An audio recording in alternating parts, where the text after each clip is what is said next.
he is. Look at him. I don't know if you can see him. Little man. Oh, he's so handsome. Okay. Happy birthday, little man. All right, so labor and delivery. I guess, what to expect and things like that. I guess you always hear that people always say, when you're in labor, you'll know. And, if you're like me, I don't understand what that means. Like, what do you mean you're going to know? So my mom always described it to me like it's basically like menstrual cramps, but worse and consistent. Yeah, so the night before Rachel went into labor, it was just your typical Friday night. We both had work, got off of work. We went to dinner with some family. Yeah, normal day, nothing to note, like no feelings or symptoms or anything like that. That was any different than any other day. And that was on a Friday. And then Saturday, after we had gone to bed at about 3 a.m, I woke up and had kind of like a dull menstrual cramp, kind of where it's like the couple days right before you get your period that you're like, it's coming, but it's not quite there yet. So it's not like the worst pain, but you just kind of know it's there. And I thought that was kind of weird. But also at this time, I was only 37 weeks and 3 days along. So that's, considered a little bit early for your first baby. Most people say with your first child, you'll go 39 weeks, sometimes past your due date, 40 weeks. So that's kind of what I was expecting. So we weren't really expecting to go into labor quite yet at 37 weeks. So anyway, I went back to sleep, and then maybe like 10 minutes later, 15 minutes later, I kind of got woke up by the same feeling again. And then I'd go back to sleep, and then 10, 15 minutes again, I'd kind of feel the same sensation again. So I kept waking up. So then I finally decided to start timing them with the contraction timer app, and I can put it up on the screen kind of what it looks like. But I started timing it, and then I think at some point it was around like 6 to 8 minutes apart. So Mitchell was still sleeping at this time. I didn't want to wake him up yet because I didn't want to get anybody excited. So the first thing I did was I texted my mom, and I'll put that on the screen here just because I think it's funny. Then I went back and found it, and it was basically me saying, I don't want you to get excited, but I had some period-like cramps, and I've been timing them, and they're like 6 to 8 minutes apart. And now I think I texted her at like 4 a.m, so that had been like an hour of kind of contractions every 10 to 15 minutes. Yeah. So if you kind of look at when I was looking through my text thread with my mom, she was just kind of saying, oh, does it seem like it's getting stronger? Is it being consistent? If it's real labor, it won't go away. So why don't you try to, walk around, go to the bathroom, drink some water, She also said, try to sleep there. So she's giving me like every advice under the sun that made no sense. She was like, take a shower, walk around, see if it goes away, go to the bathroom, try to go to sleep, because, just try to sleep. Because in our labor class, people said that the first phase of labor could take days, right? Is what they kind of talked about. Yeah. You always hear some stories of people, they were in labor for, for their first pregnancy, especially for like 2 or 3 days, right? Or at least contractions started off, a couple hours apart. But, like Rachel said, she started off having contractions, and then, about an hour later, they're about, 6 to 8 minutes apart. And then she woke me up eventually at around 6 a.m. He, instantly, opened his eyes, and he was like, I don't know were you in shock? Or, I don't even know I didn't say anything yet, so did you even know what was happening? I knew exactly what was going on at that point. No way. Well, How? This is big time. I don't know what's going on. I think I assumed that it was pregnancy related because you that's true. Sure. Something pregnancy related. Because we're still we were close. Yeah. To close. Where you would expect. Exactly. And then so she was saying, okay, don't get too excited. Right. But I think I'm having contractions. So we kind of talked it through, and then at that point, she was having contractions, but she was still able to carry on the full conversation. Yeah, they weren't. I don't know at that point, all the way up to, we were still upstairs in the room. Probably until 7 6 in the morning. No, so like right around when I woke you up, we were still in the room, and for about another hour. And although that they were still coming somewhere between like 6 and 8 minutes, I don't think that they were really getting any stronger. Like I was making jokes, like I was laughing. Yeah. I was like, oh, there's no way the baby's going to, like, you know, it felt like it was very early. Yeah. So Rich was like, okay, I'm kind of hungry. Yeah. So I went down to go make her some oatmeal, and then when I was doing that, she made her way downstairs too, and then then she just sat down on the bouncy ball and was just kind of doing that while I was making her breakfast. But it seemed like it was kind of getting a little bit more worse at that point. It was around 7, 8 o'clock ish, right? Yeah. Then they started to get a little bit more painful, and like in the very beginning, like at the 3 a.m., if I had to give it a 1 to 10, I'd probably give it like a 2 or a 3.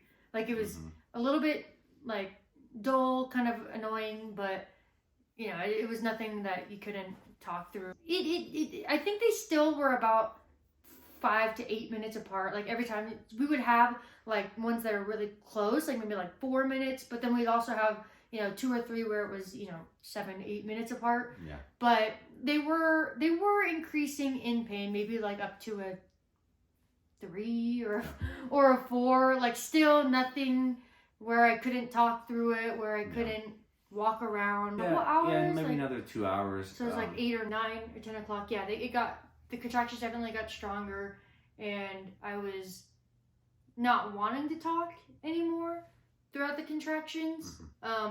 We also called the triage line, right?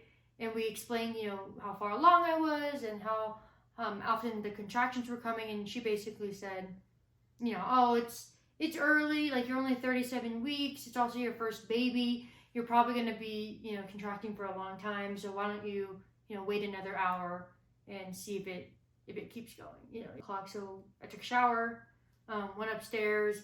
At that point, it was my back, right, that hurt during the contractions. Yeah. Like lower back pain when the contraction would come. Yeah. So I was in the shower, probably labored in the shower for like half an hour. And then definitely I was not wanting to talk anymore during that, but it still wasn't, you know, unbearable. And when she came down, we were ready to head out to the hospital. Yeah. So like again, I feel like even then we still didn't want to go. Like we didn't believe that we were in real labor because we didn't want to go and get sent back home. Yeah. And for them to say, oh, you're dilated nothing or dilated 1, because if you're not that far along, they send you home and they tell you to labor at home, because the first stage of labor usually for your first baby takes a while. Like, it could take a couple of days, right? It could take at least longer than, at that point at 9 o'clock it had only been 6 hours for me. So we were so hesitant to go in, but finally I was like, you know what, it is increasing in pain. Like again, it's not unbearable pain, but it is increasing, and they're still coming every, you know, 4 to 6 minutes. So, you know, let's go in. So then we drove into triage, where the nurse, they hook you up to the machine and they make sure that the baby's heart rate is going. You can also see the contractions on the screen. Like you can see how strong they are, which is kind of cool because I was feeling that, but it's cool to see it on the screen when it was happening. And Mitchell could see it. Also, like, you know, the doctors can see when you're contracting, how often you're contracting. So they looked at it for a little bit to see that I was having consistent contractions. And then they came in to check how far along I was in terms of dilation. And when we checked in at, I want to say like 10:30, we got to the triage. So that's about 7 hours of labor. I was dilated to 4, which we were like so excited about. We were so excited to be dilated to 4 because that meant they were actually going to admit me, meaning this baby was coming, you know, today, versus, you know, if you're not far along, you have to go home. So we did get admitted. So I guess then we got moved to the labor and delivery room. They wheeled me up there on the bed. They asked if I wanted an epidural, which I did want the epidural. And that process was really easy as well. It only took maybe like 15 or 20 minutes. I didn't see the needle. They were very adamant on me not seeing the needle. Yeah. And I don't think, did you look? Did you see it? No, I didn't see the needle either. For the epidural, you have to like sit on the edge of the bed. You have to like round your back. And you have to be really still, which is kind of hard because you're going through contraction. Like, they got to get it in at a time that you're contracting, which is kind of weird. But they give you 2 shots. The first one is like a numbing shot, which felt, honestly, you hear a lot of things about epidurals and like, is it going to be really painful? Is it going to work? But for me, the numbing shot was a pinch. Like it was a pinch, but at that point, the contractions when we were in the labor and delivery room at that point were pretty painful. Like I was contracting. Yeah. I was not talking. I was really having to breathe through them, which, you know, prior I was totally fine. So they definitely increased in intensity. So yeah, they give you the first numbing shot, which kind of stung, but it wasn't too bad. And then they say, okay, I'm gonna put the actual epidural, the big needle in there, and that just felt like a lot of pressure. But outside of that, it didn't hurt too bad, and it really started working almost immediately, I'd say. Like right after it went in, my legs started to go numb. I started to not really feel the contractions anymore. I could see the contractions on the screen, but I wasn't feeling them anymore. Really, all I had was really bad chills. How you feeling, Rachel? Really shivery, but no longer in pain. It was like, I didn't feel cold, but I couldn't stop shaking. So they put these huge blankets on me to kind of try to stop me from shaking. But I guess that, looking back now, I guess it's a side effect of epidurals that sometimes people get, is being really shaky. But outside of that, the epidural worked really good for me. It's a really weird sensation, not feeling your legs. Like my legs were just kind of flopping over, and I could pick it up and move. Like I could see that was my leg, but it didn't feel like my leg. I couldn't feel it. So that was definitely a weird sensation. But after maybe 15-20 minutes, when the epidural was setting in, they checked me again. I was dilated to 7, which was really fast. Like it felt like it was going really fast. But after the epidural, we were just all, you, me, and my mom came at that point. And we were just kind of hanging out in the labor and delivery room, just kind of talking. My mom brought you food. It was Carlos Jr. It was pretty good. You know, obviously it was a crazy morning. We were just hanging out, and then the doctor came in to check how far along I was. Maybe like an hour later. So at this point, maybe it was like 1 o'clock in the afternoon. So 10 hours from my first contraction. Doctor came in. He checked me. He said I was dilated 9. And then he said that he was going to break my water, which I didn't see him do that. I couldn't actually see anything that was going on, but did you see how he did that? Yeah, he had like a hook pencil, but he had on all of the surgery gear. I'm like, oh my gosh, what's he going to do? Sits down, and then maybe like a quarter of a second, and then it was done. So I guess he just popped it, and he stood up, took off all his gear, and walked out. Yeah, it was so weird. Yeah, but I guess he broke my water, and then he left. And I guess what I didn't know about labor is you're really just in the room kind of by yourself, and also with the nurse, but like the doctor's not really in there for a lot of labor and delivery. But anyway, he came back like 20 minutes later. He checked me again. I was dilated at 10 and fully effaced, 100% effaced. So that basically means you're ready to push. So that was at 1:45 p.m. I was ready to push. So at this point, it was about 10 and a half hours of labor. And then the nurse said, all right, let's start pushing. And we were like, okay. So what do we do? Like, what do we do now? What does that mean? Like, so we would watch the little monitor, and when you have a contraction, you would push. And again, I still wasn't really feeling anything because of the epidural. So maybe I could feel just a little bit of pressure when the contractions would come. Like I would know when they're happening, but again, it wasn't painful. Yeah. I would say. So we would push for a minute, for however long the contraction lasted, and then we would just kind of hang out for 5 minutes, because they come every 4 or 5 minutes, so we just kind of talk amongst ourselves. It's very relaxed. I thought it'd be very, a lot of screaming, very sweaty, but no, it was kind of like a push for a minute, and then, like you said, just relax a little bit, and definitely not what I expected. Yeah, so we probably did that for maybe like an hour and a half, just about.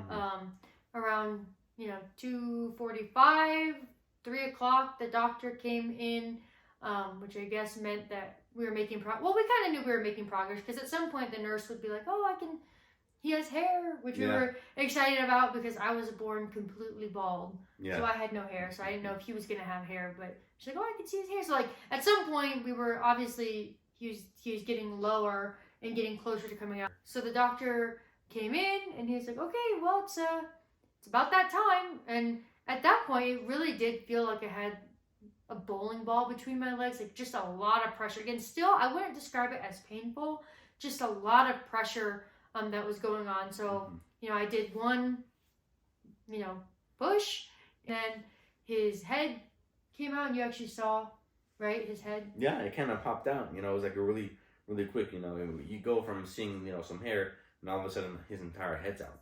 However, the doctor said, okay, stop pushing. And then, you know, I was like, what's going on? You know, freaking out. And then I see around his neck, there's this thing, you know, twisted around. And apparently his umbilical cord was twisted around his neck too. Just listen to Dr. Harry. So it's around my neck twice and a little tight, so I'm going to have to cut it before we Not a problem. deliver the head. That's what you get for moving around so much. That's my little guy.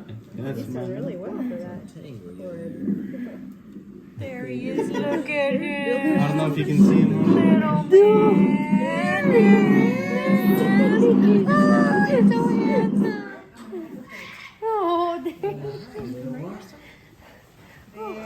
And, you know, me, I didn't know that, you know, wasn't that big of a concern of the nurse and doctor. So I was freaking out, like, oh my God, what's happening? What's this, you know? And they're like, it's fine. Yeah, they were calm. Like the doctor was like, he said it so nonchalant. He's like, oh, the umbilical cord is wrapped around his head a couple times. Yeah. We were like, what? But like, I mean, everybody else was very calm, so I don't even remember really pushing it. I feel like he just kind of squirted out, and he just came out. Yeah. And he cried. Yeah. Which is good. You know, you always hear that you really want to make sure that they cry so that you know that they're breathing. He had a big cry. And they put him on my chest. Oh, you tell us. And we do have a little boy. It's a boy. Trying to pick below my fingers, okay? Close to the plastic as you can. We need to try to keep his hands up here, Mama, if you can hold there. Yep, you got it, just like that. I got his leg. Sorry, he's a mover. Perfect. That's it. Okay. Keep holding, Mama. I'm gonna get a diaper for him. Okay, and we'll get a good listen to him. Honey, that's your son. I know, look at Oh my goodness gracious. Come here. Hear that. Got 3 vessels. Did you see your dad? I love you. He's looking at you. Hey, bud. And I was crying. Mitchell wasn't crying because apparently, you know, if you watched our wedding video or if you know us, he's the crier. I'm not the crier. But pregnancy hormones are crazy. So I was crying. He wasn't crying. But kind of a thing that we wanted to do is we didn't want to name him until we saw him because we had a couple names in mind, but we didn't want to decide on a name until we saw him because we wanted to be like, oh, what if he doesn't look like a X or, you know, whatever name. So kind of in the moment when he was born, I was like, oh, you know, I think his name is, you know, I decided on the name, but we agreed. Yeah. Well, we agreed on the name. So his name is Theodore, and then his middle name is Mitchell, after Mitchell, obviously. So that was kind of a cool moment that, you know, he was crying. We just named him. I was crying.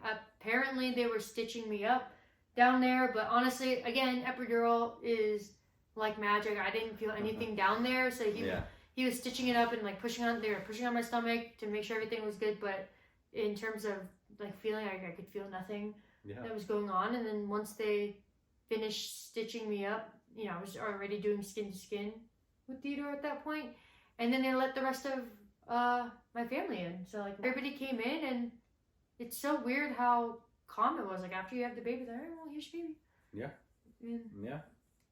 Yeah. Meanwhile, I'm still freaking out. I'm like, okay, like my wife still can't move her legs.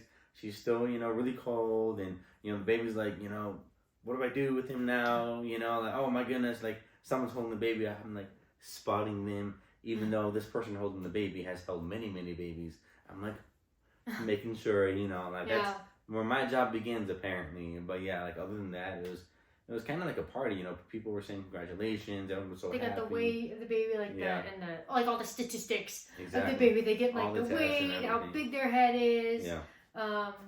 how long they are. So Yeah. we got all the stats on him too. He was pretty small. We could put his statistics on the screen if you want to see how big he was. But he was, because he was a little early, he was a little bit smaller. But no, he was perfect, and that's really kind of the labor and delivery. Like from my side, I don't know what I expected, but for me, I guess my takeaways was it was very calm, and it was painful, but it was always manageable. But with the epidural, it was a very calm process. So from start to finish, it was 12 hours from first contraction to baby being in the world, which I guess is the same length of time it took my mom to have her first baby, which was my sister. So like mother like daughter there. But yeah, I guess that's kind of my, labor and delivery takeaways. I mean, we could get into postpartum and the hormones, and breastfeeding is another crazy journey. And he spent some time in the NICU as well, that all these things. But for labor and delivery, I think we were really lucky. Like we had no complications, which we were really thankful for.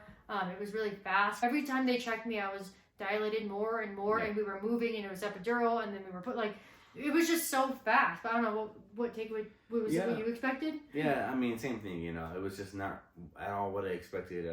Delivery to be. It was really calm and relaxed, and even though you were going through a lot of pain for the contraction part before the epidural, and a lot of discomfort, you really never let that on. But I think my biggest takeaway was pregnancy versus delivery. It seemed like the delivery and labor as well was way easier than pregnancy. The labor was it was like the best part compared to pregnancy, where I was sick and throwing up. But yeah, that's our labor and delivery. So that's kind of our whole pregnancy journey, at least from finding out that we were pregnant all the way to him being born. And then there's definitely more that comes with postpartum and things like that. And if you guys want us to make videos on that, let us know. But yeah, and now we have a beautiful little baby boy. So thanks for watching. Baby, my sister. So that was like forgive me, a couple days now. 30-hour labor stories, Leah 12 hours, which was the same timer to my mom. Check it out. Can you just pause it and then start a new one?